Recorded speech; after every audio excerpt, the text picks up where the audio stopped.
দেখেন একটা রান্না, যারা মাংস খেতে খেতে অরুচি হয়ে গেছে, মাংস ভালো লাগছে না, তাদের জন্য শাকের একটা শাক পাতা রান্না নিয়ে এসেছি। এটা খুব ঔষধি শাক, অনেক গুণ সম্পূর্ণ, পান পাতার মতো ছোট ছোট। দেখেন পাতাগুলা। শাককে কে কোন এলাকায় কী নামে চেনে জানি না, কিন্তু আমরা পেঁপুলের শাক বলি। পেঁপুল পাতা, এটা পেঁপুলের মশলা আছে যেটা কাবাবে দেয়, সেই মশলার পাতা এটা। এটা একটু হালকা তিতকুটে, তো খেতে অনেক মজা। এই জন্য আমি নিয়েছি বাটা মাছ, ছোটো সাইজের মাছ। বড় বেশি ছোটো মাছ দিলে কাটা কাটা হয়ে যাবে। এটা সাইজের মাছ। বেশি করে কাঁচামরিচ দিয়েছি অনেকগুলা, প্রায়। তারপর পেঁয়াজ কুচি দিয়েছি বেশি করে, 1 কাপ পেঁয়াজ কুচি, আর আলু দিয়েছি। আলু লাগবে, আলু দিলে পরে টেস্টটা ব্যালেন্স। আর এই শাকটা দিয়ে রান্না করব। শাকটা পেঁপুল পাতা বলে, ছোটো ছোটো পান পাতার মতো, কিন্তু পান পাতা না এটা। এই শাক দিয়ে রান্না করবো। এই শাক ঢাকায় পাওয়া যায় না কিনতে, আমি বগুড়া থেকে নিয়ে আসছি। এই শাক দিয়ে রান্না করবো এটা। চলেন রান্না শুরু করি।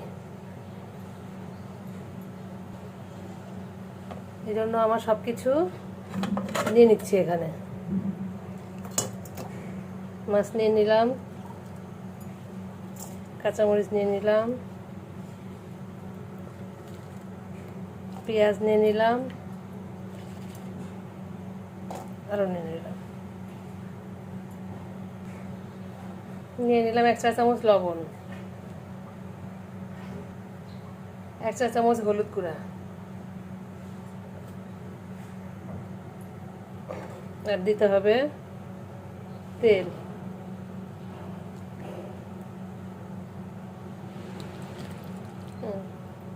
সরষের তেল বা সয়াবিন তেল, যে কোনো তেল দিতে পারে। এগুলো সুন্দর করে মাখায় নিতে হবে।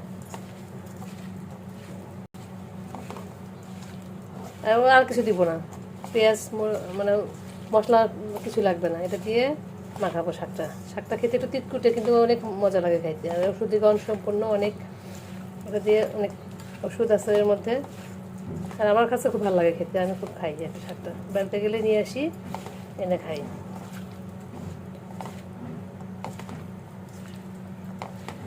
আগে মাছটা মাখাই, তারপরে শাকটা মাখাবো।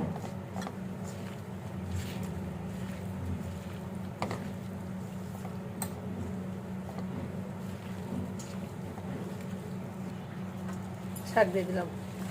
শাকটা কাটার দরকার নাই, এমনি একটা মজে যাবে। সেটা এখন ভালো করে মিশিয়ে দিতে হবে শাকটা।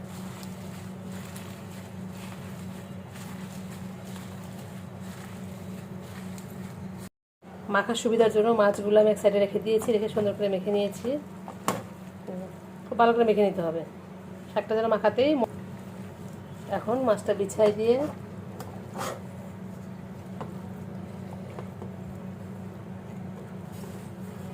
শাকটা উপরে দিয়ে প্রয়োজন মতো। শাক কমে ছোট হয়ে গেছে, কতগুলো শাক কত কম হয়ে গেছে। এখন একটু পানি দিয়ে দিই। আমি হাত ধুয়ে পানিটা দিয়ে দিলাম। এই পানি দেওয়ার দরকার নেই, শাক যেহেতু শাক থেকে অনেক পানি ওঠে, ডুবে থাকলেই হবে। এখন চুলাটা অন করে দিব, ঢেকে চুলাটা অন করে দিলাম। আর কিছু নাড়াচাড়া কিছু করতে হবে না, জাস্ট হয়ে গেলে লাস্টের দিকে একটা উল্টে দিতে হবে, হালকা করে ধরে। নাড়া যাবে না, নাড়লে মাছটা ভেঙে যাবে। উল্টে দিলেই শাক হয়ে যাবে। আর কোনো রান্নার প্যারা নাই, একদম সহজ রান্না।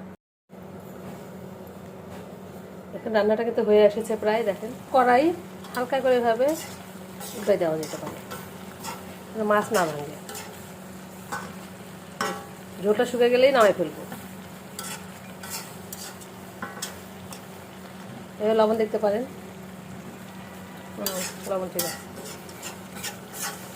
আর এই শাকের আরেকটা গুণ আছে, পচা মাছ দিয়ে শাক রান্না করে। পচা মাছ বা মরা মাছ দিয়ে শাকের একটা ঝাঁঝালো স্মেল আছে আর টেস্ট আছে। এর জন্য শাক মাছ, পচা মাছ বা নরম মাছ দিয়ে রান্না করলে ওটাও খুব মজা হয়।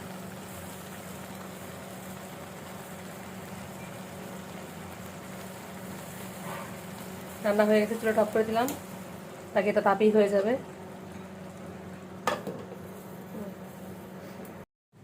আমার সেই মাছ রান্না হয়ে গেছে। দেখেন শাক দিয়ে মাছ রান্না, এত সহজ রান্না আর খেতে অনেক মজা। আর এই শাকের অনেক গুণ আছে, ওষুধের গুণ আছে। পচা মাছ দিয়ে রান্না করতে পারেন, পচা মাছ বা নরম মাছ। মানে আমার শাক দিয়ে মাছ ঢাকা হয়ে গেছে।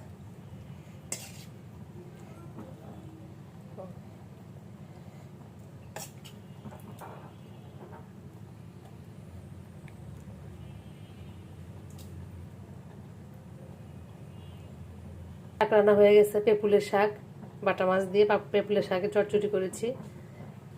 ভাত দিয়ে শাকটা খেতে অনেক মজা লাগবে। সবাই ভাবে রান্না করে খাবেন, জানাবেন। ভালো থাকবেন। আল্লাহ হাফেজ।